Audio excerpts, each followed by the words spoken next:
Everyone to tonight's meeting of the Urban Planning Delegated Committee. Before we commence the meeting, I request that all mobile telephones be turned off or switched to silent. Thank you. Given the recent changes to the COVID-19 restrictions, councillors are able to be present for the meeting this evening. This meeting is being live streamed on the council website to enable the community to view the proceedings. Should technical problems be encountered during the meeting will be adjourned until the problem is rectified, or if need be, the meeting will be postponed. My name is Councillor Jim Park and I chair this committee. I'll start by introducing my fellow councillors and officers.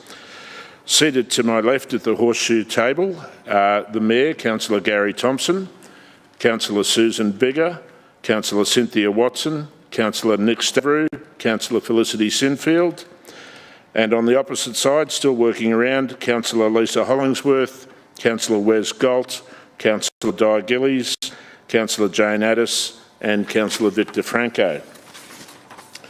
There are a number of officers in attendance tonight, including the Chief Executive Officer, Philip Storer, who's seated behind Councillor Watson, Sharan Wickramasinghe, the Director of Urban Living, who's seated immediately to my right, Simon Mitchell, the Manager of Strategic and Statutory Planning, who's seated next to my right, David Thompson, the Manager of Governance and Legal, who's seated immediately to my left, Elizabeth Manu, the Senior Governance Officer, who's seated next left, also Daniel Freer, the Director of Places and Spaces, who's seated next to the Chief Executive Officer, and across the room behind Councillor Galt is Bruce Dobson, the Director of Customer Transformation. Other officers in attendance tonight will be introduced as they present reports. Essentially, the purpose of the Urban Planning Delegated Committee is to deal with issues under the Planning and Environment Act and the Building Act. This committee has delegated authority to make decisions on behalf of Council. Councillors are familiar with the report, which includes a summary of the objections received. For those in the gallery presenting this evening, when we come to the agenda item, it will be introduced by an officer. I will then call you one by one to come forward and address the committee. If you are making a submission, please present your viewpoint clearly and concisely on why you support or oppose the planning application. Please don't repeat what earlier speakers have said and keep the submission focused on relevant issues and points not previously raised. If you're opposed to the planning application, please inform the committee why you're opposed and suggest an alternative approach which would satisfy your concerns. Please focus on your concerns rather than matters of history or detail in the officer's report. Note that there's a strict time limit of 3 minutes for each speaker, including councillors, and whilst as chairperson I reserve the right to vary that time, I seldom do.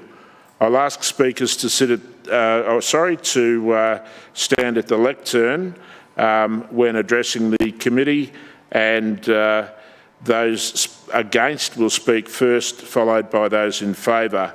At the 2.5 minute mark, there'll be a bell, and that will indicate that you have 30 seconds remaining to conclude your presentation. Turning now to the agenda. Apologies, Mr Thompson. Do we have any apologies for the meeting? Through you, Mr Chair, there are no apologies for this evening. Thank you. Item 1, adoption and confirmation of the minutes of the meeting held on 15 February 2021. Councillor Thompson. Happy to do the minutes. And that's seconded by, oddly enough, the computer says me, by Councillor Sinfield. Is there any discussion? I'll put that motion. Those in favour? That's carried unanimously.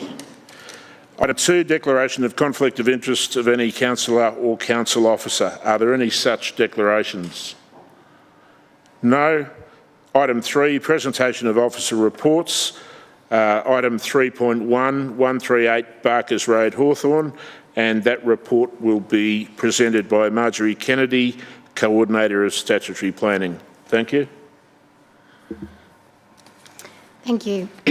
Through you, Mr Chair, The proposal before you tonight is a Section 72 amendment to a previously approved 2 to 4 storey apartment development at number 138 Barkers Road in Hawthorn.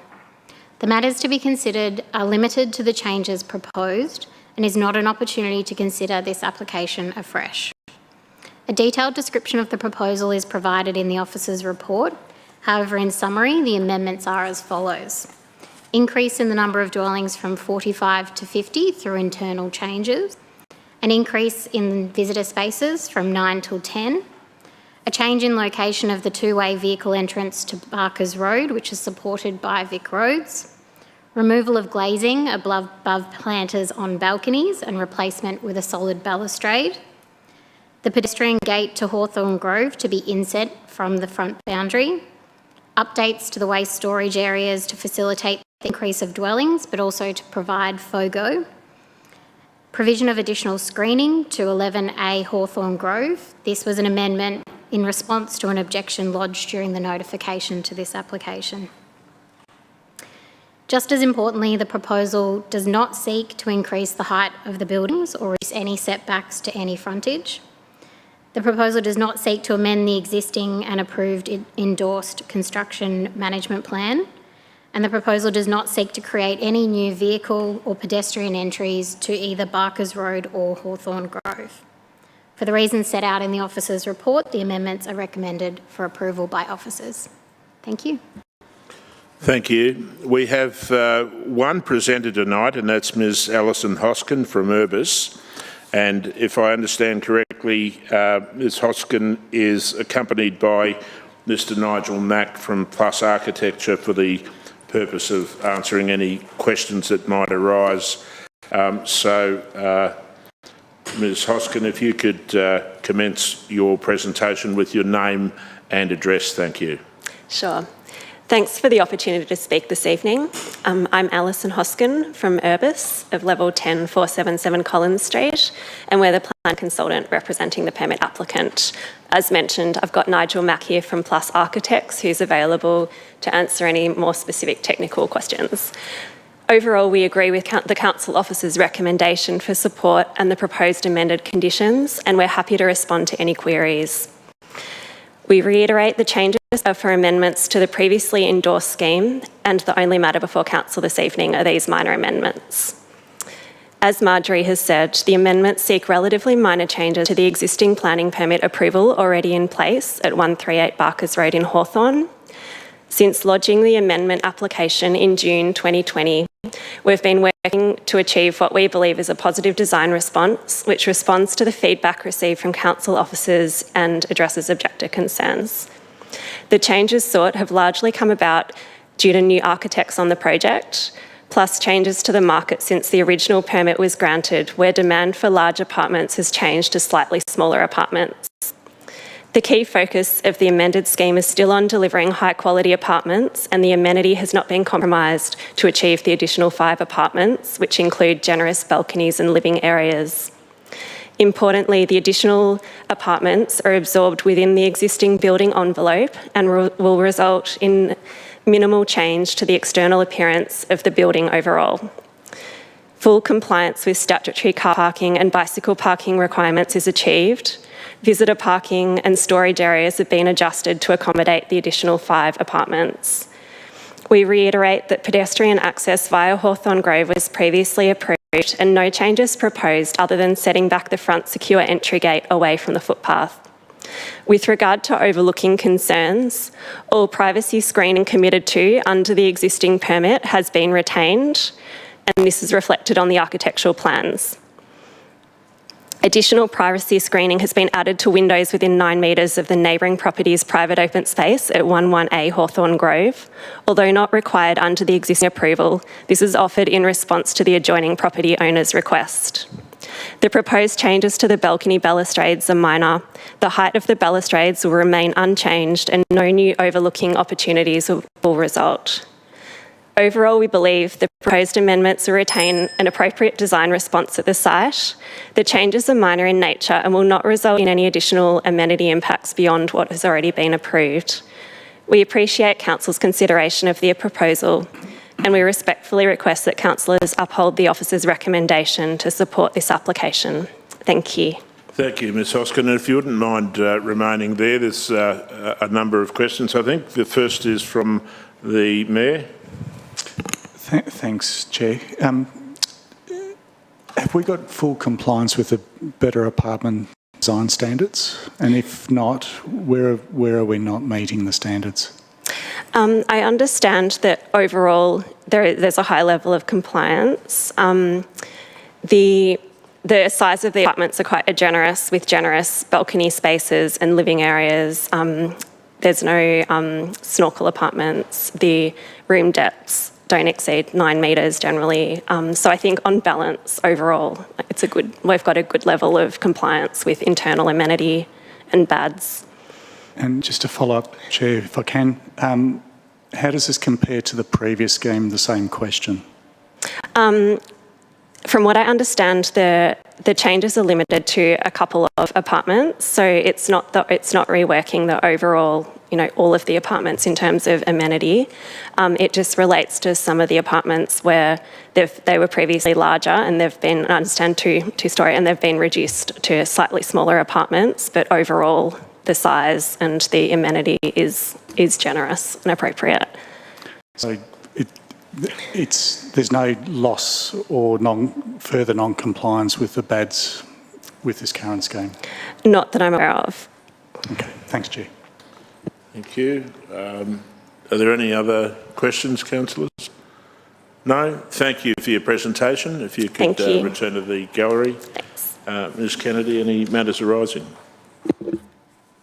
Through you, Mr Chair, just to clarify, the proposal is at 2 to 4 storeys is BADS, what we call BADS Light, so not the full version of BADS, and is fully compliant with all the standards and objectives of BADS. In terms of, whilst not directly relevant, but in terms of the apartment breakdown as well, so there is still a provision of 2 beds, 3 beds and 4 beds. So in terms of diversity and internal amenity, the proposal does achieve full compliance with BADS. Thank you. Councillors, are there any questions of officers? If not, I'm in search of a motion. Councillor Galt. I will move that the officer's recommendations are accepted.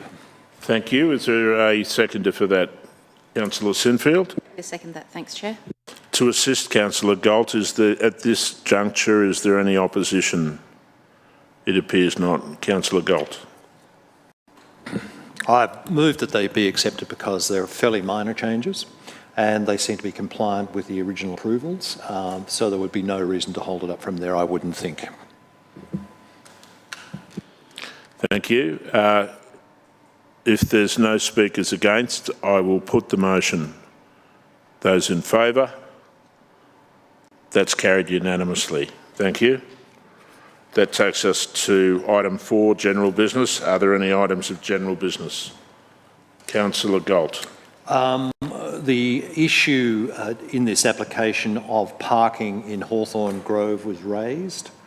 There's nothing really you can do through the permit, but I would like to get some undertaking that when the development is finished, that council does a study of parking in Hawthorne Grove, and if we find that there's unreasonable levels of parking in that street, consider some parking restrictions at that time.